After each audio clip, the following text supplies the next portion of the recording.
안녕하십니까. 형사 전문 변호사 최한결입니다. 요즘 정인이 사건 때문에 많은 분들이 아동 복지 이런 거에 관심이 많으시죠. 그래서 제가 직접 수행했던 아동복지법 위반 사건에 대해서 한번 말씀을 드려보려고 해요.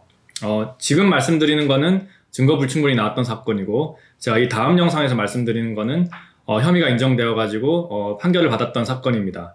우선 많은 분들이 잘 모르시는 게 아동복지란 게 뭐가 있나라고 궁금해하시는 분들이 많으세요. 근데 이미 우리나라에서는 많은 이제 정비라든지 제도가 정립되어 있습니다. 그리고 아동복지법이라는 게 예전부터 이미 시행이 돼가지고 일단은 아동들이 보호를 받고 있습니다. 근데 많은 분들이 모르죠. 근데 어떤 법이냐면은 아동복지법을 찾아보시면 나오는데요. 제 17조의 금지 행위만 조금 눈여겨보시면 됩니다. 물론 다 눈여겨봐야 되겠지만 요즘 문제되는 것들이 어떤 게 있나, 그리고 아이를 키우시는 분들이 내가 혹시 하고 있는 것들이 아동의 학대에 해당되지 않는가 조금 고민이 되신다면은 이 금지 행위를 꼭 보셔야 됩니다. 제 17조에 보면은 누구든지 다음 각호 어느 하나에 해당하는 행위를 하여서는 아니 된다라고 해가지고 1호부터 11호까지 있습니다.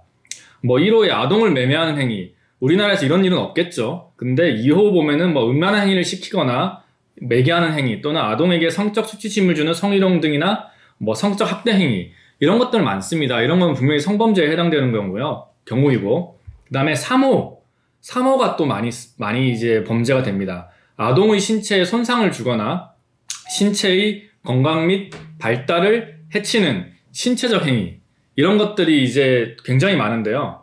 얼마 전에 어떤 이제 초등학교 교사가 옆방 지옥탕에 아이 한 명을 일단 몇 분 동안 있게 했다 하나만으로도 아동학대행위에 해당한다라는 판결이 나왔거든요.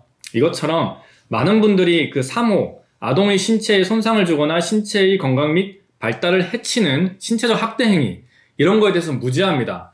그리고 5호에 보면은 아동의 정신 건강 및 발달에 해를 끼치는 정서적 학대행위, 이런 거에 대해서도 많은 분들이 금지행위라는 것을 잘 몰라요. 그리고 6호에 보면은 자신의 보호 또는 감독을 받는 아동을 유기하거나, 즉 버려버리거나, 의식주를 포함한 기본적인 보호, 양육, 치료 및 교육을 소홀히 하는 방임 행위도 이렇게 처벌하게 되어 있습니다.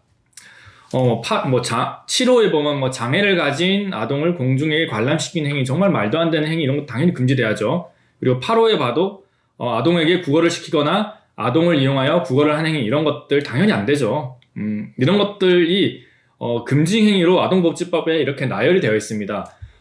당연한 행위겠지만 이런 것들이 왜 나열되어 있냐면은 그만큼 아동은 많이 보호받아야 될 아이들이기 때문인데요. 이것을 어떻게 처벌하느냐? 아동복지법의 71조에 보면 벌칙 규정이 딱 있습니다. 보면은 17조를 위반한 자, 좀 전에 말씀드린 그 금지 행위에 나열되어 있는 몇 호, 11호까지의 행위를 위반한 자는 다음 각 호의 구분에 따라 처벌한다, 이렇게 써 있고요. 거기 보면은 아까 제가 말씀드린 것 중에서 3호랑 5호 이런 거 있잖아요. 신체적 학대 행위랑 정서적 학대 행위가 많이들 이제 처벌을 받으시는데, 거기 보면은 3호부터 8호까지 규정에 해당하는 행위, 아까 말씀드린 학대 행위를 한 자는 5년 이하의 징역 또는 5천만 원 이하의 벌금에 처한다라고 이렇게 벌칙 규정이 되어 있습니다. 이게 웃긴 게 외국 같았으면은 기본적으로 5년 이상의 징역 이렇게 써 있을 텐데, 아직 우리나라는 그 정도에 이르지 못했습니다. 이것도 조금 더 많이 이제 개정이 돼야 될 법 같고요. 적어도 최소한 5년 이상의 징역 이렇게 돼야죠. 아무튼 지금은 그렇게 학대 행위를 하면은 5년 이하의 징역에 처한다라는 규정입니다. 또는 5천만 원 이하의 벌금에 처한다는 규정이 있습니다. 이번 제가 담당했던 의뢰인은 어머니셨어요. 어머니셨는데 정말 억울한 분이셨습니다. 아이들이 2명이 있었는데 한 명은 조금 자폐성 지적 장애를 앓고 있는 아이였습니다. 그런 어머니가 자신의 남편이 바람을 폈어요. 바람을 펴가지고 많은 이런 이제 사건에 얽매이다 보니까 오히려 그 남편은 이 피해자, 그러니까 피의자죠. 피의자, 자신의 두 아들을 방임했다라고 고소한 자기 남편이, 그러니까 말도 안 되는 고소를 한 겁니다. 애 어머니가 아이들을 이제 정신적으로 학대하고 방임했다, 이런 식으로 이렇게 고소를 한 겁니다. 여기다가 이제 많은 의견서를 냈고 많이 다퉜고 많은 이제 수사기관에서도 도와주셨습니다. 어떻게 우리가 학대를 할 수가 있냐, 방임을 할 수가 있냐, 이런 식으로 의견서를 많이 냈었고요. 사건이 접수가 되고 보면 이런 거는 보통 이제 당사자들, 피해자들이 신고를 하는데 이 남편은 고소장을 제출했습니다. 정식으로 고소를 밟은 거예요. 밟은 다음에 어떤 걸로 다투냐면은 이제 수사 의견에 보면은 고소인은 그 아버지는 우리 피의자, 어머니가 피해자들을 정서적으로 학대하고 방임하였다고 진술하고 우리는 다 부인하고 해서 다툼이 있다 이런 식으로 해서 고소인 조사도 거치고 그 다음에 우리 피의자, 어머니 조사도 거치고 그 다음에 제일 힘들었던 게 이제 그 아이들의 진술. 아이들이 이제 한 명은 이제 장애가 있었기 때문에 정상적으로 말을 할 수가 없었습니다. 없었음에도 불구하고 진술 조력인들도 조금 우리가 좀 섭외를 하고 해가지고 피해자의 진술을 청취를 했습니다. 그 청취를 하고 그 다음에 이제 나머지 다른 동생의 의견도 청취를 하고 이런 식으로 해가지고 의견을 냈고요. 그렇게 했을 때 수사 단계부터 일단은 여기 보면은 증거가 없다. 증거가 불충분이다. 그리고 아이들의 말을 들어봐도 전혀 이것이 학대에 해당한다고 볼 수가 없다. 이런 의견이었습니다. 그런데 웃긴 게 고소인 측에서 변호사를 선임을 해가지고 계속 다투면서 이것이 방임 및 학대에 해당합니다라는 의견을 계속 제출하니까 저희도 방어를 할 수밖에 없었어요.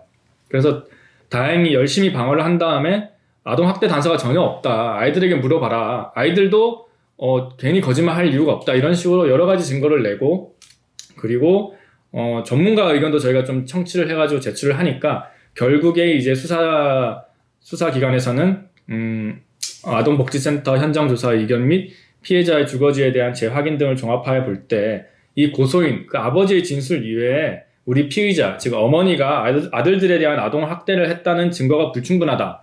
그래서 범죄 사실이 2개였습니다. 아까 말씀드린 것처럼 아동복지법 위반, 가로치고 아동학대, 그리고 아동복지법 위반, 아동유기 및 방임, 이거에 대한 혐의는 없다. 그러니까 혐의가 없다라는 게 아니라 증거가 불충분하여 혐의가 없음 이렇게 된 거죠. 이런 처분을 받아가지고 결국에 우리가 승리했던 그런 사건이었습니다. 여러분들 많은 분들이 아기 키우시다 보면은 이런 이제 아동복지법 위반에 관련한 이슈에 그러니까 휘말리게 됩니다. 보통 언제 많이 휘말리냐면은 이혼하시거나 다툼이 있을 때, 아버지랑 어머니가 다툼이 있을 때 일단 여기 많이 휘말리게 되는데요. 제일 하지 말아야 될 거는 아이들에게 피해가 가서는 절대 안 될 것이고, 그리고 실제로 진짜 아동 학대를 했다, 정서적으로 방임을 했다, 정서적으로 학대를 했다, 그렇게 하셨다면은 반드시 변호사를 찾아오셔야 됩니다. 이제는 이게 단순히 벌금이 나오고 끝낸 문제가 아닙니다. 꼭 변호사를 찾아오셔가지고 여러 가지 조력을 받고, 그리고 진짜 내가 그 학대 행위를 했다라고 하면은 그에 합당한 처벌을 받으시면 되고요. 그게 아니라 그러면은 그냥 괜히 억울하게 이런 식으로 피의자로 몰려서 피고인이 되는 일이 없도록 반드시 형사 전문 변호사를 찾아오시길 바랍니다. 지금까지 최한결의 변호사였습니다.